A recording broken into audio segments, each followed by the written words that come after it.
کامیابی سے پہلے ڈھیر ساری ناکامی آتی ہے، اس سے پہلے ڈھیر ساری محنت آتی ہے. لوگ صرف ایک کامیاب شخص کو جانتے ہیں، اس کی راتوں کی محنت کو نہیں جانتے، اس کی ناکامیوں سے واقف نہیں ہوتے. وہ اس کے چہرے کی اسمائل دیکھتے ہیں، اس کے چہرے پہ جو وہ روشنیاں چمک رہی ہوتی کیمروں کی وہ دیکھتے ہیں.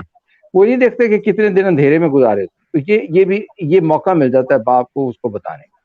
یہ وہ تربیت کا ایلیمنٹ ہوتا ہے. لیکن اس میں سب سے پہلی چیز، اب میں آپ کو بتاؤں کہ سڑک پہ جس طرح چیمہ صاحب نے بھی کہا کہ سڑک پہ آپ جا رہے ہو، کوئی شخص خدا نہ خاصہ ماں بہن کی بات کرتے آپ سنیں گے اس کی ایک منٹ؟ آپ کا پہلا یہ آئے گا کہ اس کی مجال کیسے ہوئی. آپ کے پرانے دوست ہیں وہ اسکول کے کالج کے، وہ آپ کو جو مرضی کہتے ہیں، آپ انہی باتوں پہ، بلکہ اس سے بھی زیادہ کئی بار سخت باتوں پہ ریلیکس رہتے ہیں، کیونکہ آپ کو پتہ ہے کہ یہ ہو ہی نہیں سکتا کہ یہ میرے لیے کوئی غلط بات سوچ رہا ہو یا کہہ رہا ہو، یا میری تحقیر یا تضحیق اس کا مطمع نظر ہو. تو یہ وہ چیز ہوتی ہے کہ آپ اسی طرح کہیں ڈانٹ بھی سکتے ہیں اولاد کو، لیکن انہیں یہ پتا ہو کہ اس میں باپ کی ایگو کا ایشو نہیں ہے، ہماری خیر خواہی کا ایشو ہے. تو وہ دوستی کا وہ تعلق جو ہے وہ نہ صرف بن جاتا ہے، مضبوط ہو جاتا ہے، بلکہ وہ لائف لانگ ہوتا ہے. وہ ہمیشہ آپ کی طرف دیکھتے رہتے ہیں کہ آپ ان کے لیے کیا اگلا اچھا قدم، کیونکہ کچھ ہی دیر میں، یعنی آپ کا جو مشکل ٹائم ہے نا باسی صاحب، وہ 14 ایئرس سے 22 ایئرس تک، جب اولاد یہ ڈپینڈنٹ آپ پہ ہوتی ہے، موجیں اپنی کر رہے ہوتے ہیں، لیکن جیسے ہی وہ پریکٹیکل لائف میں آتے ہیں 2-3 دھکے ہی لگتے ہیں تو انہیں پتہ چل جاتا ہے کہ باپ ٹھیک کہہ رہا. پھر ان کا اور بھی ایٹیچیوڈ جو ہے وہ آپ کی طرف وہ فرینڈلی سے بھی آگے بڑھ کے نیاز مندانہ ہوتا ہے. تو یہ ہمیں ہے کہ اب جو انٹریکشن ہے، جیسے میں نے گفتگو کے پہلے حصے میں بھی عرض کیا تھا کہ باپ کو خود انٹریکٹ کر کے یہ دیکھنا ہوتا ہے کہ باپ اولاد میری کیا سوچ رہی ہے، ان کی فکر کی سطح کیا ہے، ان کی جو چیزوں کے بارے میں معلومات کی سطح کیا ہے، اور مجھے کہاں پہ ان کو لے کے جانا ہے، اور کتنا مجھے ان پٹ کی ضرورت ہے تاکہ یہ دنیا جو ان کے آگے ہے اس کو پراپر طریقے سے ہینڈل کر سکیں. تو اس میں میری نظر میں اگر میں اپنی بات کنوے کر سکا ہوں آپ تک، تو اس میں حفظ مراتب کے وہ ایشوز نہیں آتے جن کی طرف آپ نے اشارہ کیا کہ بے تکلفی کا. دوستی کا مطلب صرف خیر خواہی، باقی اس کے مظاہر ہیں، اپنے ہم عمروں میں ہوں گے اس کے مظاہر اور ہوں گے، اپنے کزنز میں ہوں گے اور ہوں گے، بیگم صاحبہ کے ساتھ اور ہوں گے، اپنے سسرالیوں کے ساتھ لوگوں کی آپ نے دیکھا ہوگا بہت اچھے، اپنے جو سسر کے ساتھ، اپنے جو بردرز ان لا ہوتے ہیں ان کے ساتھ بڑے تعلقات ہوتے ہیں، گپ شپ بھی لگتی ہے، تاش بھی کھیلتے ہیں، لیکن اس دوستی کی بھی ایک لمٹس ہوتی ہیں.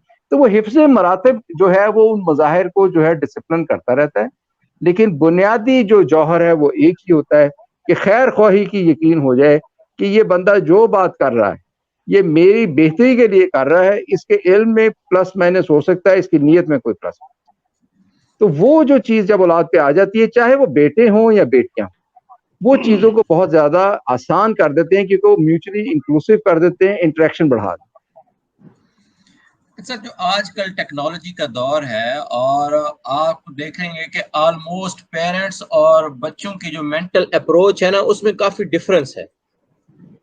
تو اس ڈفرنس کو، اس خلیج کو کیسے پارٹ کیا جا سکتا ہے کہ جو بچے اب جیسے ہم میرے ہیں جو ہے نا، اب جیسے میں پیرنٹ ہوں اور میرے بچے ہیں، ان میں اور جو چیز میں نے، میرا خیال ہے کہ جو انٹر میں بھی نہیں دیکھی تھی وہ ابھی اس چیز کو دیکھ کے لے کے چل رہے ہیں، بلکہ ان کے ساتھ چل رہے، وہ اس چیز کو دیکھ کے مینج کر رہے ہیں چیزوں کو. تو وہ جو ایک ڈفرنس ہے، جو ایک مینٹیلٹی ڈفرنس ہے، جو ایک ذہنی سطح کا جو ایک فرق ہے، اس کو ہم کیسے، اس خلیج کو کیسے پارٹ کر سکتے ہیں بحیثیت والد کے؟ ہمارے ایک مہربان ہیں، وہ ایک دفعہ ایک تفصیل کر رہے تھے اور ایک تفسیر کر رہے تھے. انہوں نے کہا کہ ایک چیز ہوتی ہے تمدن اور ایک چیز ہوتی ہے تہذیب. ہم نے کہا ہم تو ایک کو ایک ہی طرح باہم جو ہے وہ سملر معنوں میں یوز کرتے ہیں. انہوں نے کہا کہ تہذیب سٹیٹک ہوتی ہے، تمدن بدلتا رہتا ہے. انہوں نے کہا کہ آج سے جو 5000 سال پہلے گھر بنتے ہوں گے یا مکان بنتے ہوں گے، ان کا جو مٹیریل، ٹیکنالوجی، ان کی جو اسٹرینتھ ہے، ان کی جو اسٹیبلٹی ہے، اس کے اور پیرامیٹرز اب اور بلڈنگ مٹیریلز ہیں. یہ تمدن ہے. آپ سیکھتے جاتے ہیں، ٹیکنالوجی آپ کی بہتر ہوتی جاتی ہے، اسپیس یوٹیلائزیشن بہتر ہو جاتی ہے، سیوریج ہینڈلنگ بہتر ہو جاتی ہے، الیکٹریسٹی، مطلب جو لائٹنگ ہے، وینٹیلیشن ہے، سب چیزیں بہتر. تہذیب 5000 سال پہلے کنفیوشس کو بھی پتا تھا سچ اچھی چیز ہے، ایمانداری اچھی چیز ہے، محنت اچھی چیز ہے. آج جو سب سے ماڈرن اور ٹیکنالوجیکلی ایڈوانسڈ ہے اس کو بھی یہی پتا ہے کہ سچ اچھی چیز ہے، ایمانداری اچھی چیز ہے، جو محنت ہے یہ اچھی چیز. وہ یہ کہتے ہیں کہ آپ ان دونوں چیزوں میں فرق رکھیں. جو چیز آپ نے لے کے جانی ہے بنیادی طور پر وہ یہ اقدار ہیں جنہوں نے احاطہ کرنا ہے اس کی پرسنالٹی کی ڈیولپمنٹ. اس میں یہ یونیورسل ٹروتھ ہے. چاہے آج سے 10,000 سال بعد بھی لوگ آئیں گے, انسان کے پاس تہذیب جو ہے وہ آدم سے لے کر آخری انسان تک ایک امانت کے طور پہ چلتی ہے, اس کے ایک ہی خط و خال. دنیا میں کوئی بندہ کوئی قوم ایسی نہیں ملے گی جو کہے کہ جھوٹ بڑی شاندار چیز ہے اور جھوٹ بولنا چاہیے اور چوری کرنی چاہیے, جو قتل و غارت کرنا چاہیے. وہ چاہے کرتا ہو یا نہ کرتا ہو وہ ڈکلیئر کر ہی نہیں سکتا, کیونکہ ہیومن جو وہ ضمیر ہے, کانشیس ہے, وہ اس کو مانے گئے.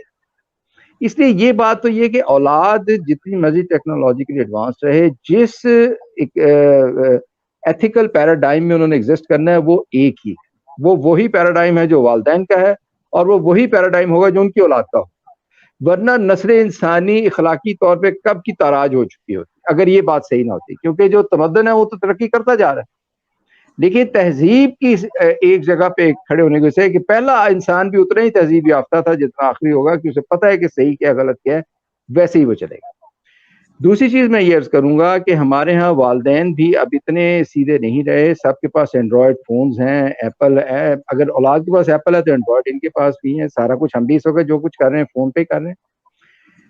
دیکھیے گھر میں اگر آپ نے انٹریکشن کو بہتر کرنا ہے, اسکرین ٹائم کم کریں. ہوتا یوں ہے کہ ایک ہی کمرے میں بیٹھے ہیں, والد صاحب آسٹریلیا بیٹھے ہیں, بیٹا جو ہے جرمنی بیٹھا ہے, والدہ جو ہے سعودی عرب میں اپنی بہن سے گپ شپ مار رہی ہیں, جو بیٹی ہے اس کی جو بہن وہ سیلی ہے وہ امریکہ گئی ہوئی ہے. ایک ہی کمرے میں پوری دنیا کھلی ہوئی, لیکن ایک دوسرے سے بالکل لا تعلق.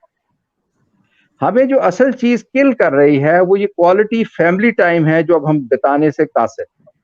پہلے صرف وہ ٹیلی ویژن تھا, اب فون کی اسکرین نے ہر ایک کو ایک پرسنل سپیس دے دی ہے, اور ایک ہی کمرے میں پورا جو وہ گلوب ہے وہ کھلا ہے. کوئی آسٹریلیا بیٹھا ہے, کوئی جرمنی بیٹھا ہے, حالانکہ ایک ہی کمرے میں. یہ چیز ہمیں کم کرنی پڑے گی, کیونکہ جب ہم کوالٹی ٹائم اسپینڈ کرتے ہیں ایک دوسرے کے ساتھ, ایک دوسرے کی مشکلات سمجھتے ہیں, ایک دوسرے کی ایمبیشن سمجھتے ہیں, ایک دوسرے کو رکاوٹیں جو درپیش ہیں یہ ڈسکس کرتے ہیں, فلانا رشتہ دار کی طرف جانا چاہیے, کامن آؤٹنگ کرنی چاہیے, عید آ رہی ہے, شبرات ہے, ہمیں یہ کرنا چاہیے. یعنی یہ تمام چیزیں جو کامن, وہ جس طرح ہماری پی ٹی وی نیوز میں آتے ہیں نا, باہمی دلچسپی کے امور پہ تبادلہ خیال کیا, وہ باہمی دلچسپی کے امور پہ تو ہم تبادلہ خیال کرتے ہی نہیں. ہمارا تبادلہ خیال سمٹ کر بڑے ہارڈ لائف کے فیکٹس, یعنی معاشی فیس جمع کرا دیں, فیس لے لیں, فلانا چیز آ گئی بل وہ جمع کرا دیں, وہ لے لیں, یہاں تک رہے گا. مجھے وہ فلاں گاڑی چاہیے, مجھے وہ فلاں سائیکل چاہیے, مجھے وہ فلاں ٹیلی فون چاہیے, یہاں تک ہے. یہ اصل خطرے کی بات ہے جو تربیت کے ہر امکان کو یا تربیت کے ہر پلان کو جو ہے وہ ڈیمیج کر سکتا ہے. تو آپ جو جس طرح بات ہو رہی ہے کہ کس طرح یہ ہوگا, ٹیکنالوجی ضرور اچھی چیز ہے, لیکن ٹیکنالوجی کا ایک ٹائم ہونا چاہیے.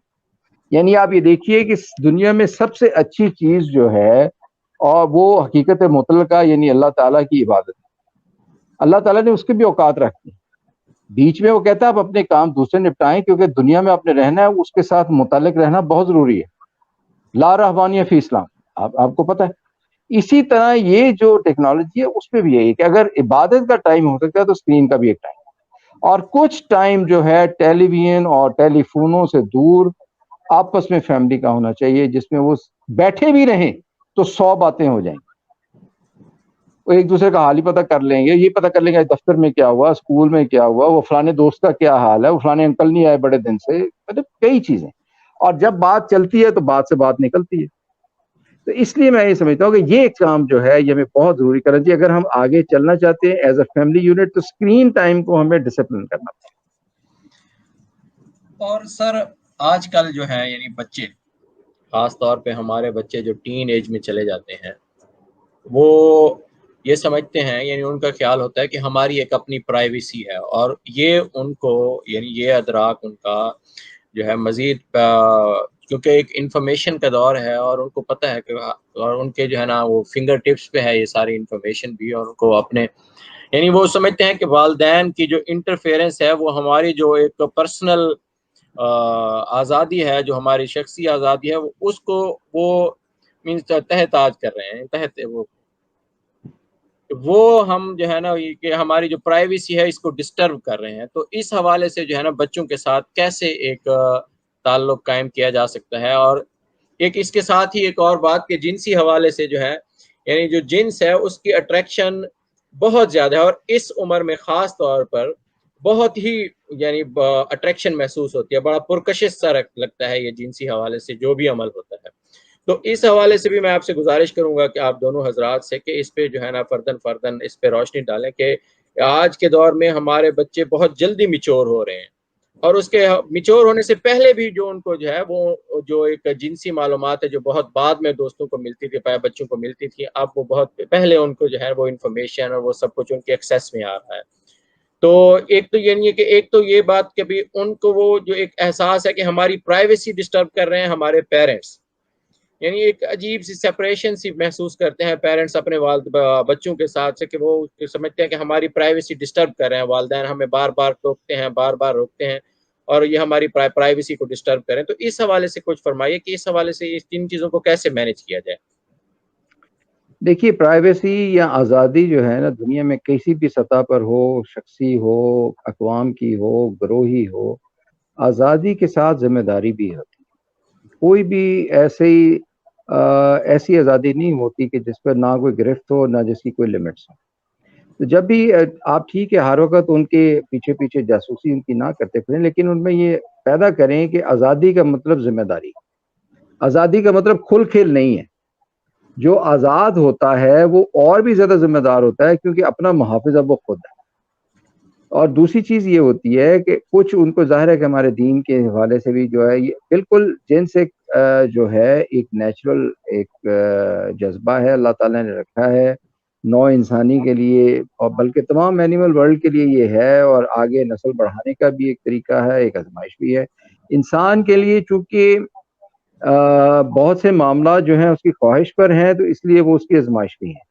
جانوروں میں تو بعض دفعہ آپ دیکھتے ہیں کہ ان کا ٹائم پیریڈ ہوتا ہے ایک جس میں انہوں نے یہ میٹنگ کرنی ہے اور ان کا آگے نسل کا سلسلہ چلتا ہے. انسان کو اس سے آزاد رکھا ہے لیکن اس کے لیے ایک آزمائش ہے کہ کن حالات میں کرنا ہے. پھر یہ ہوتا ہے کہ آپ انہیں یہ بتائیے, مطلب ہمیں یہ انہیں بتانا ہوتا ہے کہ دیکھیے بعض چیزیں ایسی ہوتی ہیں جو آپ کے پاس ان کا اختیار ہوتا ہے, لیکن ان کو کرنے کی بجائے ان کو نہ کرنے میں آپ جو کرتے ہیں وہ اصل میں آپ کی قوت یا آپ کی طاقت یا آپ کے جو ایک کنٹرول ہے یا آپ کی آزادی کی ڈیمونسٹریشن ہوتی ہے. مثلا ابھی دیکھیے کہ اللہ تعالیٰ نے نکاح کا بھی کہا ہے قرآن میں, تو یہ نہیں کہا کہ اگر آپ کا نکاح نہیں ہو رہا تو آپ چونکہ اب آپ نیچرلی نکاح نہیں ہو رہا تو آپ پھر اور آپشنز جو ہیں ان کو آپ اپنا لیں. وہ نہیں ہے, وہ کہتے ہیں کہ صبر کریں.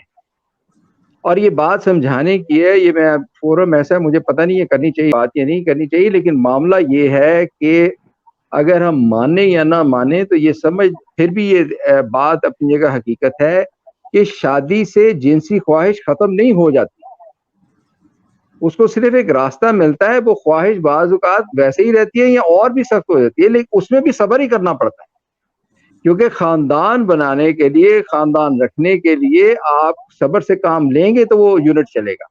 تو اس وجہ سے یہ جو ایک جو سیکس اتنی وہ نہیں ہے جتنی سینسیشنلائزیشن آف سیکس جو ہے, جو تھرل فیکٹر ہے وہ ہے, وہ بھی ایک بات کنوے کرنی پڑتی ہے کہ بلوغت کا مطلب یہ بھی ہے کہ آپ اس کو سمجھیں کہ اس کے پروز اینڈ کونس کیا ہیں, اس کی لیمیٹیشنز کیا ہیں, اس میں ایک ہاتھ سے آگے بڑھیں گے تو کیا ہوگا, اور دنیا میں اس کی ایگزامپلز ہیں. اگر آپ اتنے سمجھدار ہیں تو دنیا میں وہ ایگزامپلز بھی دیکھیں. آخر میں انسان جو مرضی کر لے, وہ ارب پتی ہو جائے, پیسے کے معاملے میں بھی کچھ ایک حد سے زیادہ نہیں کر سکتا, صبر ہی کرنا ہے, اس معاملے میں صبر کرنا ہے. انسان کی یہی لمیٹیشن ہے, وہ بہت کچھ پا لے تب بھی صبر ہے, وہ کچھ نہ پا سکے تب بھی صبر.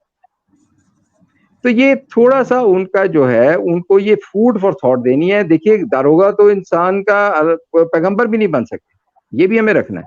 اللہ تعالیٰ سے دعا بھی کرنی ہے, لیکن ان کو یہ بات اس پیرائے میں سمجھانی ہے کہ وہ کم از کم سوچیں. جو اللہ تعالیٰ کا ہے کہ ایسی بات کریں, تذکیر کریں کہ اگلا سوچنے پر آمادہ ہو کہ یار یہ بات. باقی ہے کہ تھوڑی بہت اونچ نیچ ہو جاتی ہے, جی انسان ہوتا ہے وہ اس کا مارجن رکھنا چاہیے, لیکن یہ ہے کہ آخر اتنا راستہ ضرور اس کا سیدھا کرتے ہیں بچے کا کہ وہ بھٹک نہ جائے. اگر کوئی ایک آدھ دفعہ پاؤں سلپ ہوتا ہے تو واپس آ جائے, سمجھ جائے کہ بات یہ. تو یہ مشکل ہے بلا شبہ, یہ کہنا بہت آسان ہے, یہ بہت مشکل منزل ہے, ہم سب پہ بھی گزری اور گزر بھی رہی ہے.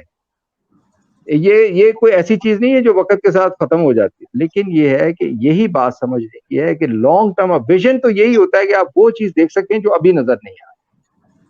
تو میں یہ سمجھتا ہوں کہ یہ دو چیزیں جو ہیں یہ ہمیں سمجھانی اولاد کو، ایک تو پرائیویسی کا مطلب ذمہ داری بھی ہے۔ اگر آپ گھر میں جوا کرا رہے ہیں، آپ کی چار دیواری کا تحفظ ہے، آپ جوا کرا رہے ہیں یا کوئی انلیگل ایکٹیویٹی کرا رہے ہیں، تو پھر پولیس کا حق ہے کہ وہ دیواریں باندھ کے آ جائے۔ آپ پھر یہ نہیں کہہ سکتے کہ یہ جی میری پرائیویسی ہے بڑی متاثر ہو رہی ہے، because you are doing something illegal. اسی طرح وہ پرائیویسی تب تک ہے جب تک اس پرائیویسی کا تقدس وہ پرائیویسی والا بھی رکھے گا۔ اگر وہ تقدس نہیں رکھے گا تو پھر وہ خود کو ایکسپوز کر رہا ہے وہ دست اندازی پولیس یا دست اندازی والد کی طرف۔ تو یہ کچھ باتیں جو ہیں یہ زیادہ میرا خیال ہے کھول کے اور واضح بھی ہو سکتی ہیں۔ اگر یہ تھیوریٹیکلی یا فلسافیکلی سمجھ آ جائے اولاد کو تو ایک آدھے سلپ کے بعد، کیونکہ آخر انسان ہے، آدم کو بھی اللہ تعالیٰ نے ایک ہی بات کہی تھی کہ یہ نہیں کرنی، انہوں نے وہ کر لی، اور اللہ نے بھی آدم کو یہ بات کہہ کے چھوڑ دیا کہ آدم کو میں نے اس میں جو ہے وہ عزم کی کمی دیکھی ہے، وہ بات بھول جاتا ہے۔ تو انسان کا بھی گروئنگ اپ کا ہی پارٹ ہوتا ہے، ان کو بالکل ان کا تارا مسیح نہیں بن سکتے ان پہ، لیکن ایسے ہی راستے ضرور بچا دیں کہ ان کے سوچ و فکر ان کو بار بار یہ آمادہ کرتی رہے کہ مجھے اپنا راستہ بتا۔ جی صفدر چیمہ صاحب، سر آپ اس بارے میں کیا فرمائیں گے؟ کیونکہ جدید سماج جو ہے یعنی اس کے ہمارے سامنے ایک جدید سماج کی مثال یعنی مغرب کی مثال ہمارے سامنے ہے، اور ہمارے لوگ اور خاص طور پر جو بچے ہیں وہ بہت زیادہ آئیڈیلائز کر رہے ہوتے ہیں، کیونکہ ہم اس کو پورٹریٹ ایسے کر رہے ہوتے ہیں، اور جو وہاں پر جو ایک فیکٹر ہے یعنی ہم نے کیونکہ دیکھا نہیں ہے، موسٹ آف دا ٹائم ہمارے بچوں نے وہ چیز نہیں دیکھی ہوتی، تو وہ جو ایک جنسی آزادی کا تصور ہے وہاں پہ وہ ہمارے ہاں جو ہے نا بہت زیادہ سرایت کیا ہوا ہے، نہ صرف بچوں میں بلکہ ہمارے جو میچور ہیں ان میں بھی یہی ہے کہ یہ وہاں پر جو ہے نا پتہ نہیں کس قسم کی جو ہے وہ جنسی آزادی ہے کہ بالکل یہ ایک دوسرا حساب ہے۔ تو اس حوالے سے یعنی ہمارے ایئرپورٹ پہ لینڈ کرنے کی دیر ہے بس۔ اور یہ تو وہاں جانے کے بعد آنکھیں کھلتی ہیں کہ یہاں تو ہمارے سے بھی زیادہ کنزرویٹو ہے یہ بات لیکن یہ کیونکہ جب تک وہاں بندہ جاتا نہیں ہے ان کو پتہ نہیں ہے اس معاملے میں۔ تو میں آپ سے گزارش کروں گا کہ اس حوالے سے بچے بھی دیکھتے ہیں ہماری باتوں کو ہی سن کے وہ ایک چیز جو ہے ذہن میں خاکہ تیار کر رہے ہوتے ہیں کہ وہاں پر جو ہے نا ایسے ہے، اور بچوں کے ایک جو ہے وہ یہ حقوق ہیں اس حوالے سے، اور جنسی تسکین جو ہے یہ ان کا حق سمجھا جاتا ہے، یعنی اب ہمارے بچے اس چیز کو اپنا حق سمجھتے ہیں کہ جنسی تسکین جو ہے یہ ہمارا حق ہے، اور شادی سے اس کے معاملے میں وہ ایک عجیب قسم کی ذمہ داری کے حوالے سے دور بھاگتے ہیں۔ جی عباسی صاحب، اب میری باری ہے۔ جی سر، آپ سے گزارش کر رہا تھا میں۔ اچھا نہیں، میرے کو پتہ نہیں، شاید پھر ڈاکٹر صاحب کی طرف ہو تو۔ اچھا جی، دو چیزیں، ایک بھوک، معدے کی بھوک، اور ایک جنس کی بھوک، یہ دو ایسی چیزیں ہیں اگر ساری دنیا سے الہامی دانش اور انسانی دانش کمپلیٹلی ختم ہو جائے، بالکل ختم ہو جائے، تو یہ دو کام کروانے کے لیے کسی پیغمبر کے آنے کی ضرورت نہیں ہے، کسی انسان کو بتانے کی ضرورت نہیں ہے کہ آپ نے رزق کے لیے جدوجہد کرنی ہے اور آپ نے نسل بڑھانی ہے۔ یہ دو چیزیں ایسی ہیں، جنسی خواہش اور معدے کی غذائیت کھانے کی۔ حابیل اور قابیل کے قتل سے لے کے آج تک وحی کے ذریعے سے انبیاء کی تعلیمات جو دیں، انسانی دانش نے، قتل بری بات ہے، بری بات ہے، بری بات ہے، زنا برا ہے، اس کے قریب نہ پھٹکو، قریب نہ پھٹکو۔ اگر آپ اس سارے علم کو ایک جگہ پہ جمع کریں تو میرے خیال سے کہ جو پہاڑی سلسلے دنیا میں موجود ہیں ان سے زیادہ کتب جمع ہو جائیں گی، اتنے الفاظ لکھے جا چکے ہیں۔ ایسا ہی ہے جی؟ جی سر۔ لیکن قتل آج بھی ہو رہے ہیں، زنا آج بھی ہو رہے ہیں۔ تو یہ صرف روکنے کی حد ہوتی ہے کہ رزق حلال محنت سے کمانا ہے، چوری نہیں کرنی۔ جنسی آسودگی کے لیے آپ نے صحیح راستہ استعمال کرنا ہے، غلط راستہ آپ نے استعمال نہیں کرنا۔ نکاح کے راستے سے جانا ہے آپ نے، غلط راستے سے نہیں جانا۔ اس پہ جتنی آپ پابندیاں لگا لیں، جتنا اخلاقی لٹریچر تیار کر لیں، اس چیز کو آپ کبھی بھی کنٹرول نہیں کر سکتے۔ میں یہ دعوے سے کہتا ہوں کہ آپ پورا سال بھی روزے رکھ لیں، خواہش اپنی جگہ پہ آئے گی، اس لیے کہ خالق نے جو چیز پیدا کی ہے اس کے لیے جائز راستہ بھی رکھا ہے، اس کا علاج وہیں پر ہے۔ اب یہ ہے کہ آپ کے سامنے کیسے حالات ہیں کہ آپ اس جائز راستے پہ چلنے کے قابل آپ کی جیب ہے, آپ کے حالات ہیں یا نہیں ہیں. لیکن یہ دو چیزیں ہوتی رہیں گی, قتل بھی دنیا میں ہوتے رہیں گے, زنا بھی ہوتے رہیں گے. ایک ڈاکٹر صاحب نے بات کی, استاد محترم نے, کہ شادی ایک راستہ ہے, نکاح ایک راستہ ہے. ٹھیک ہے جی, اس سے یہ ہے کہ ایک راستہ ملتا ہے خواہش کو جائز, لیکن اس کا مطلب یہ نہیں